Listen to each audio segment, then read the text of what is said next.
கிறிஸ்துக்குள்ளே எனக்கு பிரியமான சகோதர சகோதரிகளே, மீண்டும் ஒரு அழகான நாளிலே இறை வார்த்தையை உங்களோடு பகிர்ந்து கொள்வதில் நான் மிகவும் மகிழ்ச்சி அடைகின்றேன்.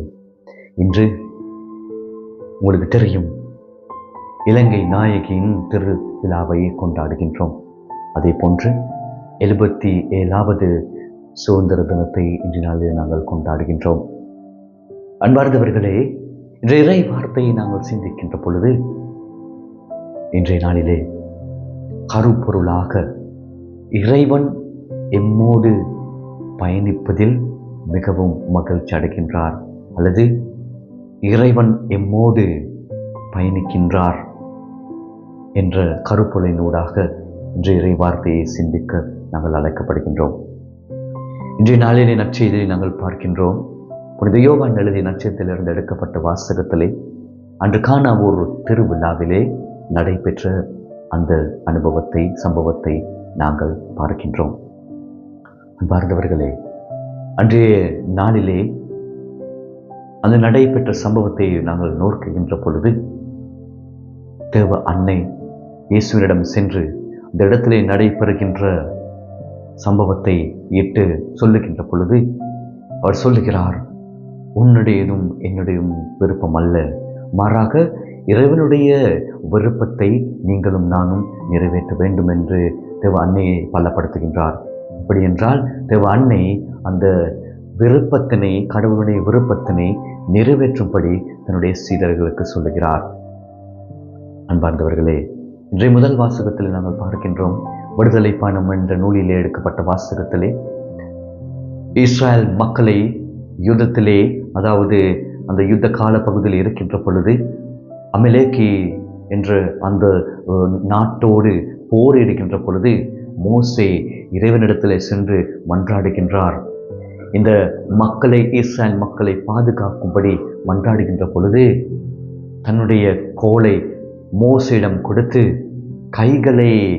கோலின் ஊடாக கைகளை உயர்த்துகின்ற ஒவ்வொரு சந்தர்ப்பத்திலும் யோசுவா அமலேக்கி அந்த நாட்டை முறியடித்து வெற்றியினை அடைகின்றார். எப்பொழுது அவர் கையை கீழே விடுகிறாரோ அப்பொழுது அமலேக்கி அந்த நாட்டார்கள் இவர்களுக்கு விரோதமாக அந்த நாட்டை முயற்சி செல்ல அல்லது வெற்றி கொள்ள முற்படுகின்றார்கள். அன்பார்ந்தவர்களே, கடவுள் எங்கள் பக்கம் இருக்கின்ற பொழுது நாங்கள் ஒரு நாளும் கீழே விழ மாட்டோம்.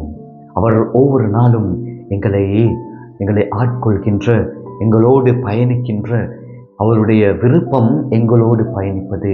அப்படியானால் நாங்கள் விழுகின்ற ஒவ்வொரு சந்தர்ப்பத்திலும் அவர் எங்களோடு பயணித்துக் கொண்டிருக்கின்றார். அப்படியானால் இன்றைய நாளிலே நாங்கள் சிந்தித்து பார்ப்போம். நாங்கள் கொண்டாடுகின்ற 77வது இந்த சுதந்திர தினம் யாரால் கிடைக்கப்பட்டது?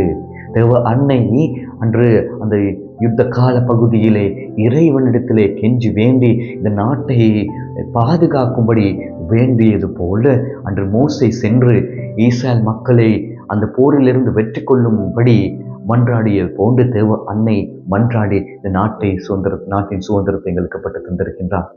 அப்படியானால் நாங்கள் சுதந்திர தினம் என்று கதைக்கின்ற பொழுது உண்மையாகவே நாங்கள் உள்ளார்ந்த ரீதியாக கடவுளுடைய விருப்பம் எங்களோடு பயணிப்பது, நாங்கள் எங்களுக்கு விருப்பமா கடவுளோடு பயணிப்பதற்கு அந்த விருப்பம் எங்களிடம் காணப்படுகின்றதா? அப்படியானால் நாங்கள் கஷ்டத்தில், துன்பத்தில், துயரத்தில், எங்களுடைய பலவீனத்தினால் விழுகின்ற பொழுதில் கடவுள் இந்த பக்கம் நின்று கொண்டு மோசேயினுடைய கையை தூக்கியது போன்று எங்களுடைய கைகளையும் தூக்கி எங்களை வெற்றி அடை செய்கின்ற தெய்வமாக இருக்கின்றார். அந்த தெய்வத்திடம் சொல்லுவோம், உங்களுக்கும் எனக்கும் அவருடைய விருப்பம் எங்களோடு பயணிப்பது, எங்களுடைய விருப்பமும் அப்படியாக இருக்க தேவையான வரங்களை வேண்டி நாங்கள் மன்றாடுவோம்.